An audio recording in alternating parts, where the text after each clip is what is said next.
سامعین کی طرف مالی عبادتوں میں سے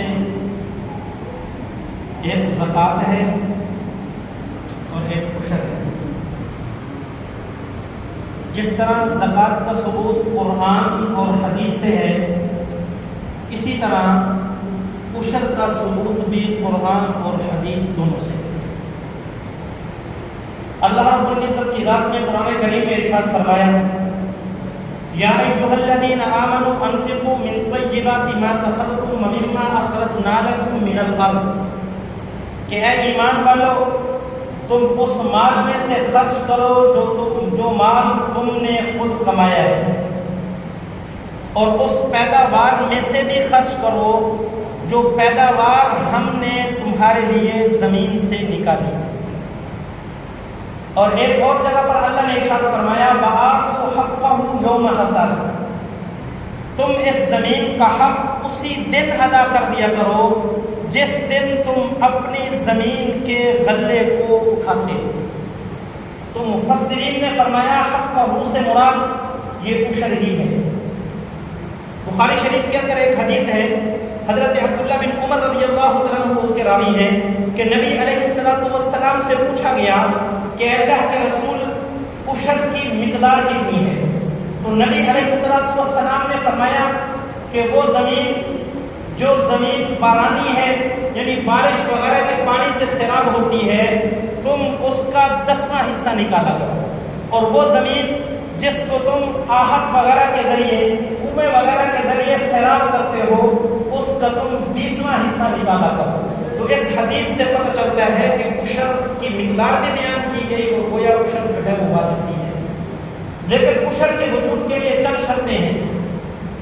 سب سے پہلی شرط یہ ہے کہ عشر نکالنے والا بندہ جو ہے وہ مسلمان ہو، اس لیے کہ عشر عبادت ہے، عبادت کا اہل صرف مسلمان ہے، کافر عبادت کا اہل نہیں ہے۔ کافر سے عشر نہیں لیا جاتا، بلکہ اسلامی حکومت میں اس سے خراج وصول کیا جاتا ہے، ٹیکس وصول کیا جاتا ہے۔ اور عشر کی دوسری شرط ہے کہ جو زمین ہے وہ عشری ہو۔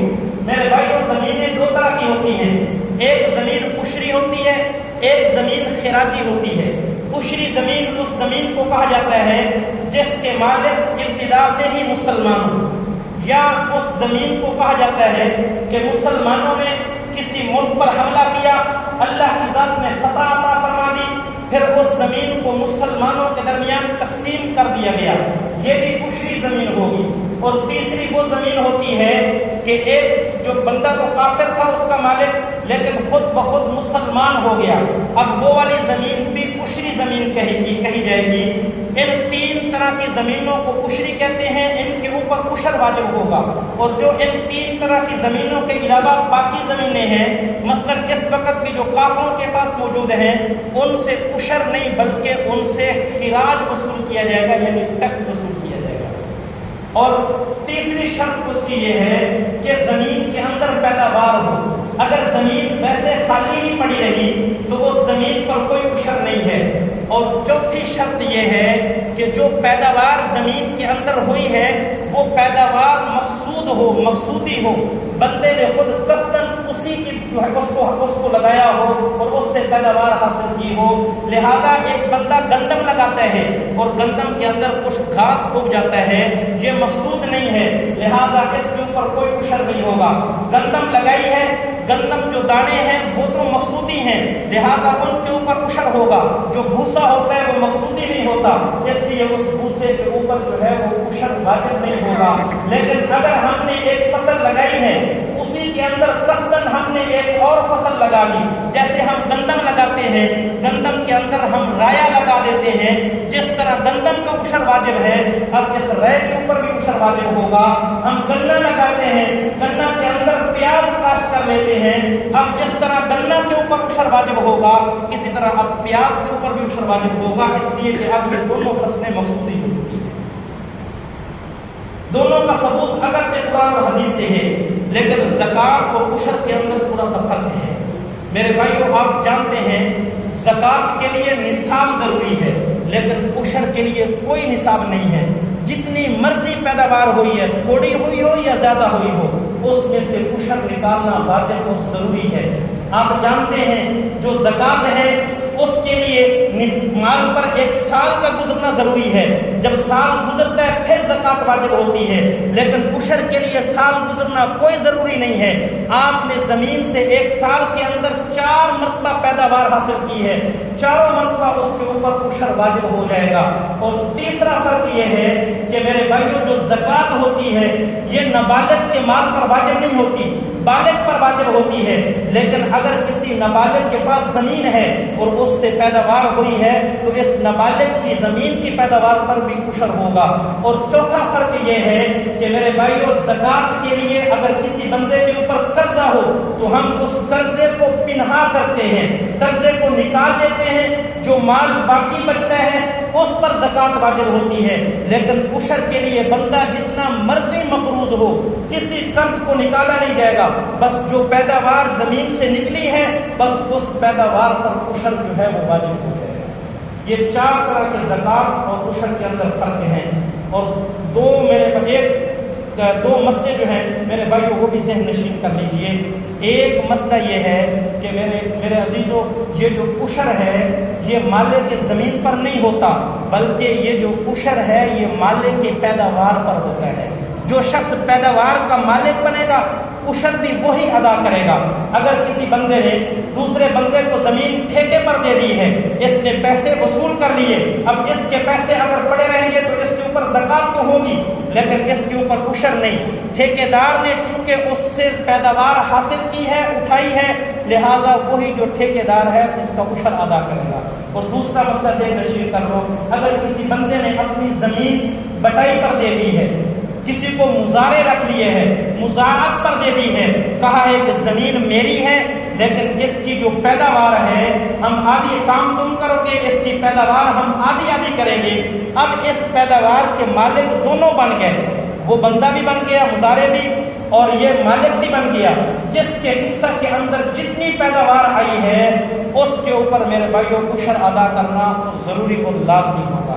ایک غلط فہمی کا میں آپ کے سامنے اضافہ کر دوں، واضح الفاظ کے اندر بتا رہا ہوں، ہمارے اندر یہ مشہور ہے، ہم غلط فہمی کا شکار ہیں کہ شاید صرف عشر جو ہے وہ گندم پر ہوتا ہے، گندم کے علاوہ کسی اور فصل پر نہیں ہوتا۔